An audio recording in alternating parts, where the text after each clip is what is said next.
Yeah, Lauren, you're used to seeing us at the scale facing the water. Now we're in the water facing Big Rock Landing. Even if I just take a couple of steps back, you can see a piece of the roof on this side of me and a hole in the American Legion building just up ahead here. A snow globe here in Jacksonville right now. It wasn't snowing too hard earlier at the 10 o'clock, but it seems to have started again. If you were to take a walk around the Croatan National Forest today, you might find plumes of smoke like this. It's important to remember that when you put yourself at risk, you're also putting these first responders at risk. I obviously don't know exactly when those next 45 people will be arrested, but John Nyberg did allude to it being in the next couple of weeks. Timeline of the events here. The incident happened on May 23rd. A school resource officer was notified on May 27th and began interviewing students, and the victim and his father went to the sheriff's office on June 15th. Well, Aaron, you could feel the excitement in that hangar from start to finish. It was filled with Marines and their family members.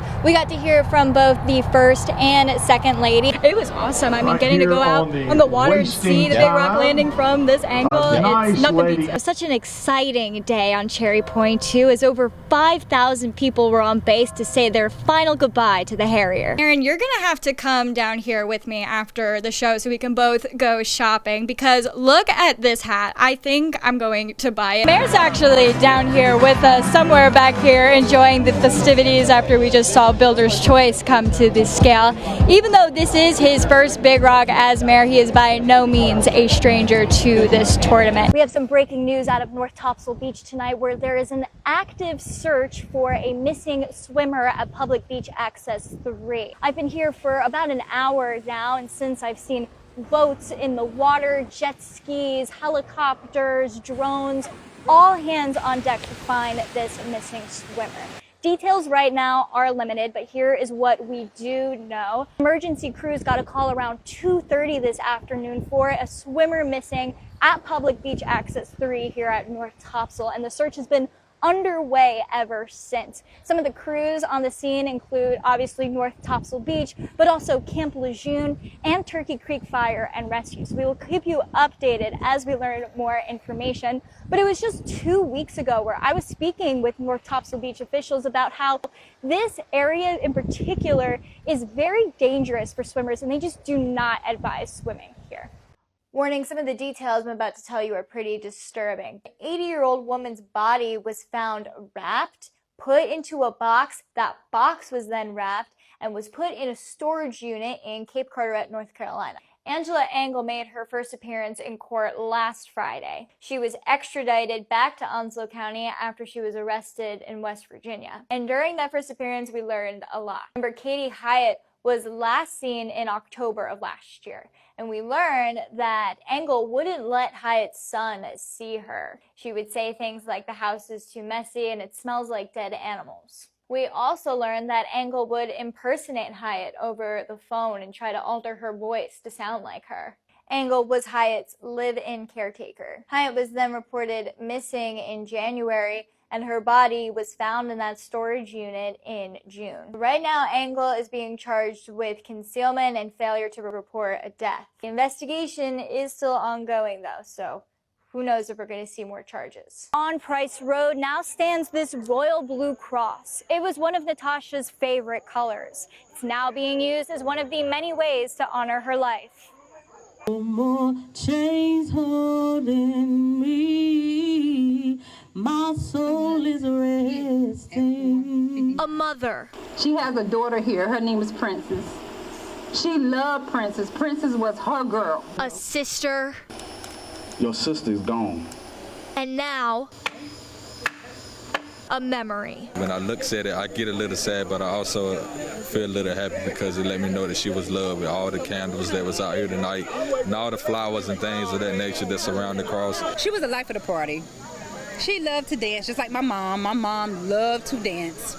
They was always smiling, always happy, and Tasha was very, very intelligent. The community rallying behind Natasha Heggie's family as law enforcement still searches for who killed her in a hit and run. The family's message for the driver: we asking you to please come forward, give our family peace.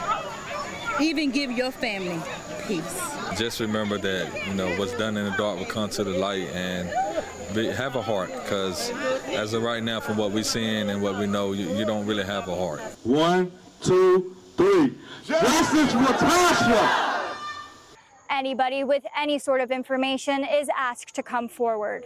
In Chocowinity, I'm Olivia Wolfson, 9 on your side. North County Sheriff's Office for the first time after a disturbing viral video showing a group assault on a teenager. 3 arrests have already been made, with what we're told expected to be others charged. Now, your side's Olivia Wolfson is following the latest for us. She has more live from Kinston this afternoon. So, Olivia, what are we learning? Ken, they actually believe it was the victim's ex-girlfriend who set all of this up, and right now the sheriff doesn't believe it to be racially motivated, but they are still investigating.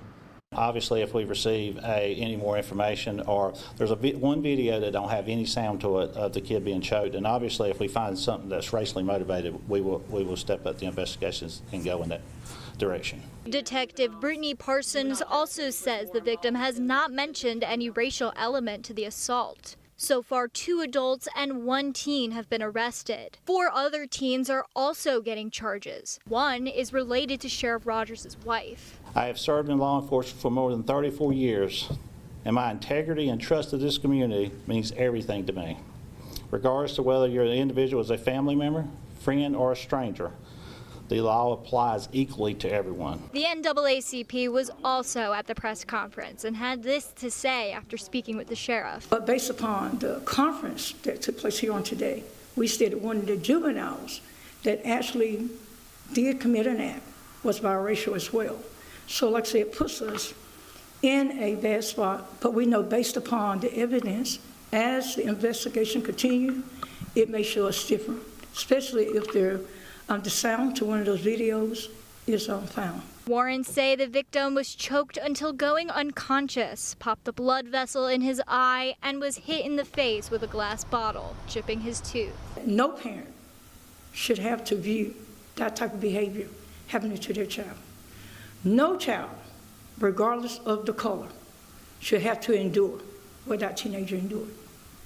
And we as the NAACP will stand strong behind the family. Here's a quick timeline of the events here. The incident happened on May 23rd. A school resource officer was notified on May 27th and began interviewing students, and the victim and his father went to the sheriff's office on June 15th. The SBI is now also investigating. In Kinston, I'm Olivia Wolfson, 9 on your side. Dominic Tesserero and his family moved to Holly Ridge from New York with his dad. Every memory that I have with him that's the best is just, every Sunday that the Giants had a home game, me and him were there. Whether or not we won or lost, it was just memories I had with my father. He had the biggest heart I've ever seen in a man. There was not one thing that he would pass up to help his neighbor. The helpful neighbor spent February 1st of this year shoveling snow. At about 3:17, he went to the shower, and then my mom went looking for him. Saw the shower was on. Didn't see him though, checked the bedroom, checked other places, then went back in the shower and found him slumped in the shower. At 3:24, we called 911. 40 minutes later, they finally showed up. It wasn't even an EMS. That was an hour and a half. It was Holly Ridge Fire Department and Holly Ridge Police that showed up. At that point, there is no saving my father. Just weeks after his father's death, Tesserero told his story to the Holly Ridge Town Council. I'm here on behalf of my father, who died February 1st of 2026. Holly Ridge Fire Chief Brandon Longo is also a council member. He responded directly to Tesserero. That was one of the worst calls I've been on in a while. Your beef and our beef is with Onslow County EMS. I know the weather impacted that a lot, but we see it several times throughout the week. Whether or not, response times are always important. A lot of departments and EMS systems are experiencing shortages of staff. But in the meantime, 911 callers are experiencing extended response times for EMS. Holly Ridge now funds a full-time paramedic program with the fire department to help address shortfalls. The number of ambulances goes up and down depending on how many people are on a shift. We've experienced as low as 4 to 5 ambulances and a population of over 200,000 people. Longo is not the only one on Holly Ridge's town council familiar with the issue. In my own incident where I collapsed at home, it took the ambulance 30 minutes. My wife was on the phone begging the dispatch, where is this ambulance?